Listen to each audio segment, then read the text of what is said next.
ছাড়তেন, ওই ছিদ্র দিয়ে ইস্তেঞ্জা করতেন। কষ্টটা কি পরিমাণ বলেন? 30 বছর পর্যন্ত বিছানার মধ্যে এভাবে পড়ে আছেন, নড়াচড়া করতে পারেন না, কোথাও হাঁটতে পারেন না, যাইতে পারেন না, খাইতে পারেন না, এত ভয়াবহ অবস্থা 30 বছর পর্যন্ত। কিন্তু কোনোদিন আল্লাহর ব্যাপারে অভিযোগ করেন নাই, আল্লাহ আর কত বছর আমাকে এভাবে রাখবেন, কোনোদিন বলেন নাই। একবার আল্লাহ রাসূলের আরেকজন সাহাবী মুতাররাফ ইবনে আব্দুল্লাহ ওনাকে দেখার জন্য গেলেন।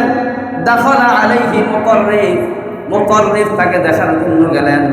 দেখতে গিয়া তাকে যখন এই অবস্থায় দেখলেন যে 30 বছর পর্যন্ত ইমরান ইবনে হুসাইন এই ভয়াবহ অবস্থায় আছে, ফাশারা আইয়াবকিয়া লিমা রাআহু মিন হালিহি। ইমরান ইবনে হুসাইনের এই অবস্থা দেখে কান্না শুরু করে দিলেন। জড় করে চোখ থেকে পানি পড়তেছে, কান্না করতেছে, মুতাররিফ কান্না করে। ইমরান ইবনে হুসাইন তাকে জিজ্ঞাসা করলেন, ইয়া মুতাররিফ লিমা তাবকি, ও ভাই মুতাররিফ কেন কান্না করতেছ, কেন তুমি কান্না করো?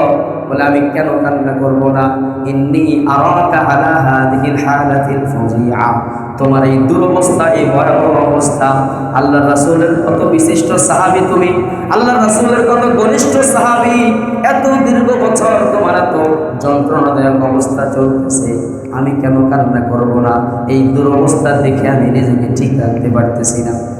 এবার ইমরান ইবনে হুসাইন বলে, ও মুতাররিফ কান্না করো না, তুমি কান্না করতেছো কিন্তু এই রোগের কারণে। আমার অন্তরের মধ্যে আল্লাহর ব্যাপারে কোনো অভিযোগ নাই, আমার অন্তরের মধ্যে কোনো শিকায়ত নাই। তবে শোনো, ইন্নী উহাদ্দিসুকা হাদিসান লাআল্লাল্লাহা ইয়ানফাউকা বিহি, আমি তোমাকে একটা কথা বলি, হতে পারে তোমার ফায়দা হতে পারে, একটা কথা বলে দেই। তবে শর্ত হলো উত্তম আলাইয়া, যতদিন পর্যন্ত আমি দুনিয়াতে বেঁচে থাকবো এই কথাটা কারো কাছে বলবা না, আমার হায়াতে কাউকে এটা বলবা না। আমার ব্যাপারে তোমাকে একটা কথা বলে দেই, ও মুতাররিফ শোনো, 30 বছর পর্যন্ত এই ভয়াবহ অবস্থায় আমি সময় পার করতেছি। সারা দুনিয়ার মানুষ আমার অবস্থা চিন্তা করে কান্না করে, আমার একদিনও কান্না আসে না। আমার রবের উপরে আমার কোনোদিন অভিযোগ আসে না।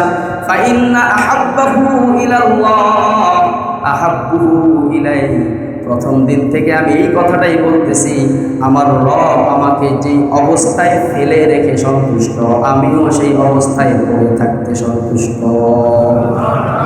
আমার রব আমাকে যে অবস্থায় ফেলে রেখে খুশি, আমি সেই অবস্থায় পড়ে থাকতে খুশি। সুবহান।